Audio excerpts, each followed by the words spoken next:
Sex and Zen. Well, 3D Sex and Zen Extreme Ecstasy. Yeah, the BBC app tells me it's an 18 certificate. It is. The BBFC app will also tell you that it's an 18 certificate. It's been cut by 2 minutes and 48 seconds, which makes it sound racier than it is. It is described on the poster as the world's first 3D erotic film, although that's patently not true.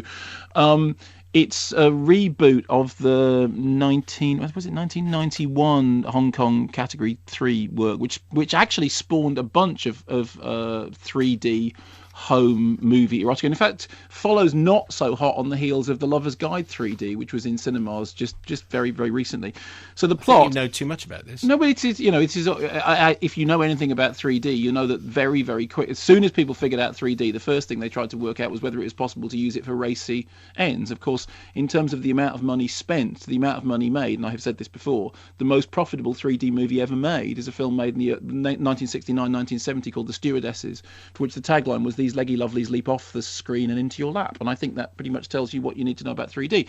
So this Hong Kong movie plot, although I use the word advisedly, Ming Dynasty time, having failed to satisfy his new young bride, our hero goes off on an odyssey of discovery of the pleasures of the flesh, which take him to the pavilion of ultimate bliss, where he learns the business.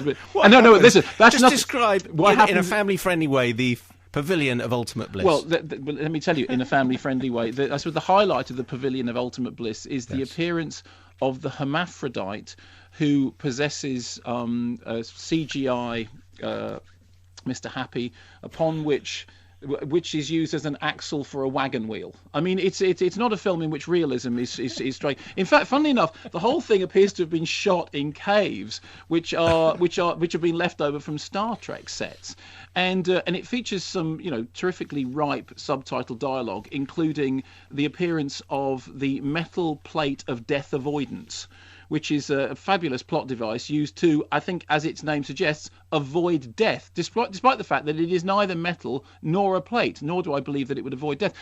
The fact that it was cut by 2 minutes by the BBFC suggests that it's a raunchier film than it is. In fact, the BBFC cut 2 minutes out of scenes which do very, very problematically in their original form seem to endorse the eroticization of sexual violence, a subject on which the BBFC have always been very, very stern indeed. And so it's not that they cut it because they thought it was explicit. It was because they cut it because they thought there were sections of it that were morally problematic in terms of their policy on sexual violence, which I think is a perfectly sensible policy. The main problem with the film itself is there are moments in it that are sort of passingly entertaining because it's weird and quirky, but generally it's pretty stodgy and quite dull. And again, the whole 3D issue, it just demonstrates, yes, fine, that's what 3D looks like. That's pretty much a reason why the 3D...